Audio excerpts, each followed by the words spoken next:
In today's watercolor practice, we will do a simplified board scene, couple of boards on the deck. This is what we are going to create today.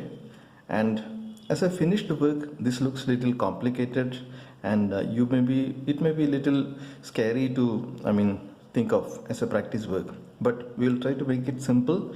We will try to simplify the approach, and we will start with very simple few vertical lines like this and few horizontal lines and some of these shapes, and then we will apply the tonal variations, etc., in a very simplified way. As a finished work, this looks little bit complicated with lot of details, okay, but we will try to make it simplified approach, and we will start with a few vertical lines and maybe few horizontal lines and some of these big shapes, okay. Then we will see how we can take it ahead, and we can add all these interesting details to make it look complicated, whereas it is not as complicated, okay. Does it look interesting to you? Let us go and see how we can make it. I am using a cold pressed watercolor paper 300 GSM. Let us make few vertical lines suggesting the placement of the board. First, some of the masks or other vertical details, and let us make some horizontal details which represents the top of the board, right? So this kind of suggests what is the overall placement of the board, where the board should be placed, etc. If you want, you can draw this with a pencil, but here I'm challenging myself, and I would like you also to get little bit of challenge by drawing these things from memory, okay. Now that the top of the boat and the horizontal lines, vertical lines are in place, let us do some kind of a shape. Let us define some shape of the boat. See, I'm not very precise here because I haven't seen these kind of subjects in person.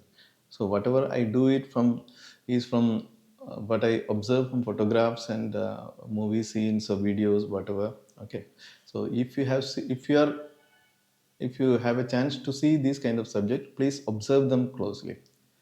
Here I am worrying about the overall shape of the board, and I am also suggesting the tonal value. Here my assumption is that the light is coming from the top right side, so that the right half of the board is lighter in tone and the left half is darker in tone, okay.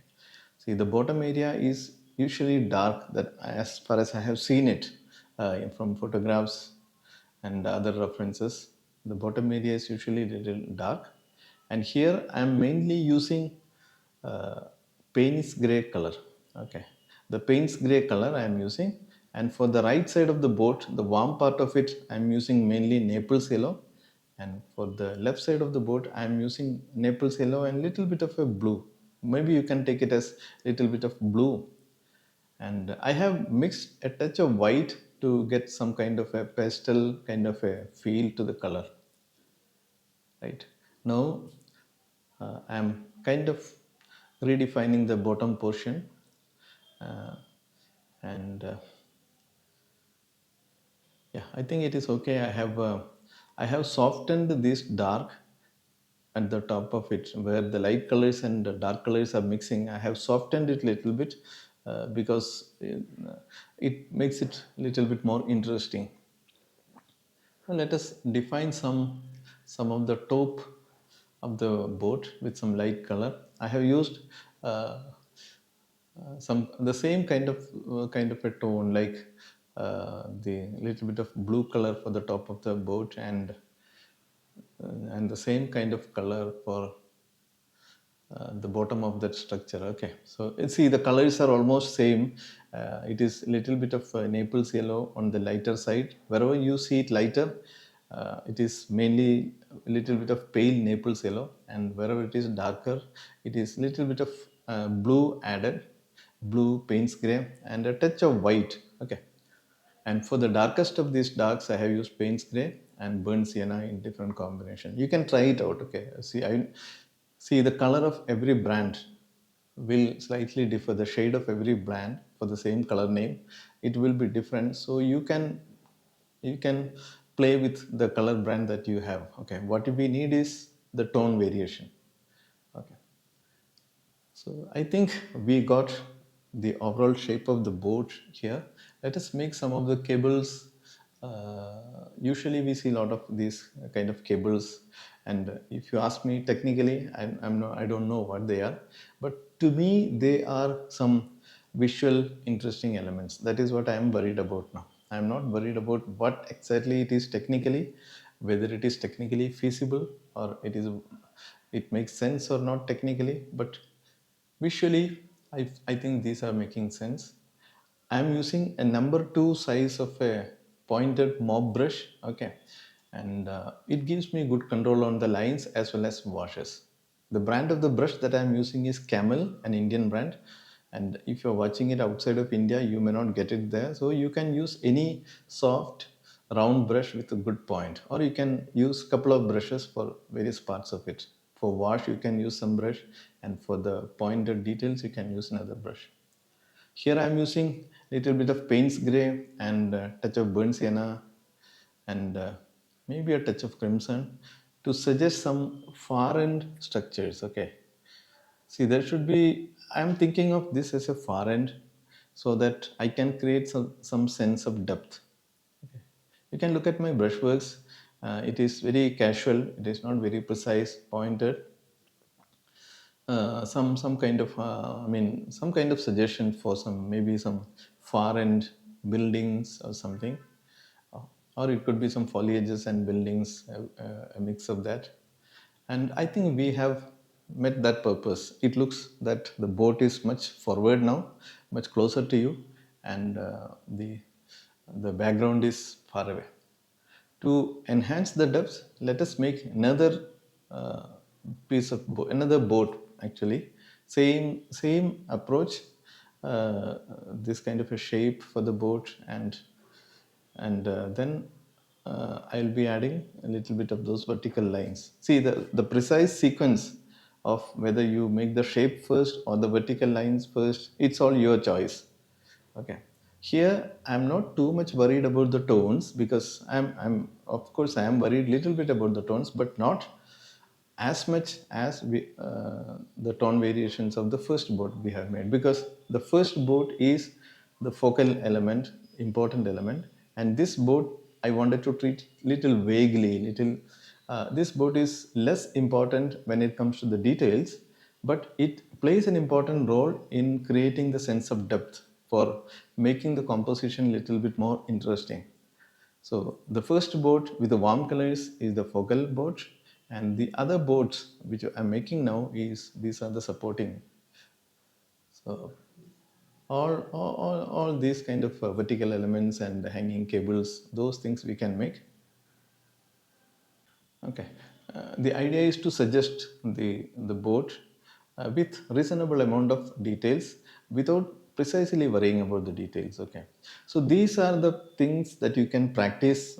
These boats you can practice individually on small pieces of paper. You can draw it with pencil. You can draw it with brush, single color, monochrome, whatever you wish. Okay. And once you are confident, you can make more complicated works. Right. So this is another boat slightly in a different angle, so that it is there is a little bit of a variation. If all the boats are in the same direction, it may make it little boring. Okay, I'm using a little bit of a opaque treatment here, a little bit of lavender sort of a color and little bit of white mixed to create some sort of texture there. Okay, so see, I just wanted to create some sense of being busy there by creating some texture, and for some texture I am using this uh, opaque color. Okay, so now is the time for the the shades, the shadows. See, these shadows will make connect the boards firmly onto the ground. Again, see, there are a couple of things in relation to the perspective here. The nearest board, the main board is little bigger. It is having good contrast in color, and the farther boards are smaller. And the shadows also, the nearest shadow is contrast, having stronger contrast, and farther shadows are having lesser contrast. These are some concepts of perspective which we all should be aware of. If you are not aware, maybe you can get updated. If you think this is worth this information, this video is informative, please do subscribe and press the bell notification so that you get notified whenever I release new videos. And if you think this is helpful for your artist friends, please do share it, okay, so that they also get benefited from these videos, and I also get little bit of motivation and encouragement to create more and more videos of this sort. Okay, now comes I have made this figure, and you may find this figures little bit challenging. Okay, the figures are little challenging, and I will we will be adding more figures. Okay,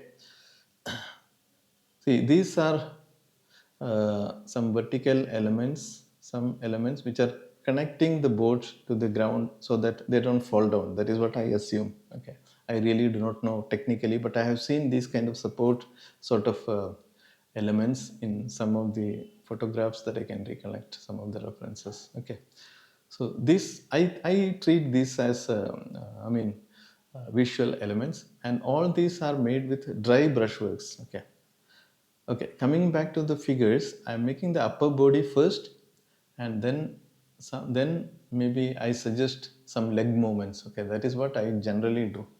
The upper body and some tiny suggestion for the head, and some lower leg, some suggestion for the leg. And you can make figures all across. And if you are not confident of having figures, please check out my playlist on painting suggestive figures.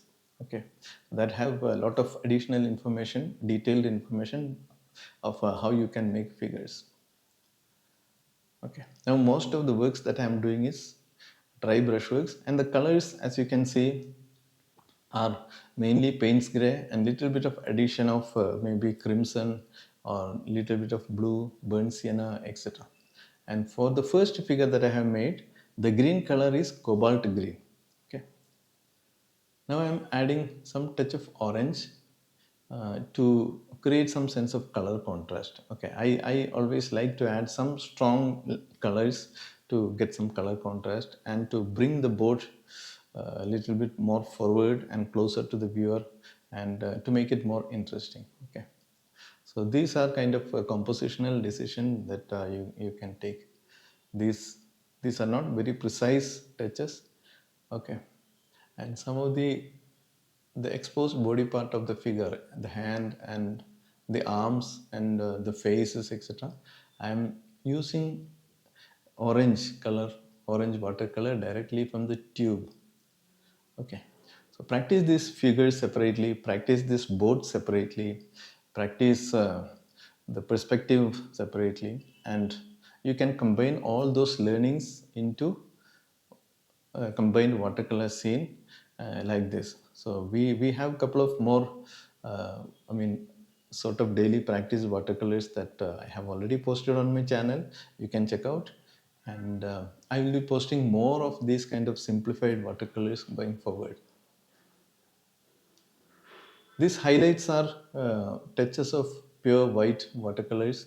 Okay, and without diluting, and you have to do it with caution. So you may have a tendency to overdo this, but be aware that this can spoil your work.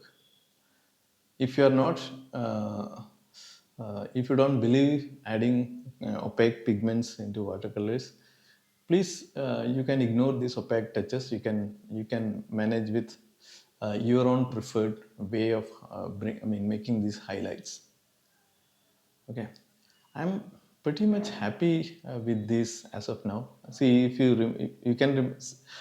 might have noticed that we haven't made any sky, or we haven't made any details on the background. If you want to paint sky, you can paint it as the first step before starting the vertical lines and all. You can paint the sky first, and then you can do as we have discussed here. Okay, now let us add a little bit of a darker tone towards the bottom of it so that it will enhance the sense of depth. I think I will leave it at this place, and I don't want to do too much of it. some kind of a burnt sienna and little bit of Payne's grey kind of a touch, loose wash, and some splashes of water or some color to create some texture. Okay, these are some final touches. I really do not know what I am doing. I'm just kind of making some touches here and there. So be aware, if you do it more, it may spoil your work. Hope you have enjoyed so far and you could learn something from today's video. And if you think it was useful, it was informative, please do subscribe and press the bell notification so that you get notified whenever I release new video. And I will be planning to release more and more videos as frequently as possible. If you have any questions, suggestions or comments, please do let me know in the comment box below. There are a lot of complexities in here, like the figures and other things, but with practice you will soon realize that you're better at all these things. Okay, so if you have any question, please do let me know, and we will soon see you with another interesting tutorial. And before we wind up, please do share this video to your artist friends so that they can also benefit from this video. Okay, thank you once again, and we'll soon see you in another interesting tutorial. Bye bye.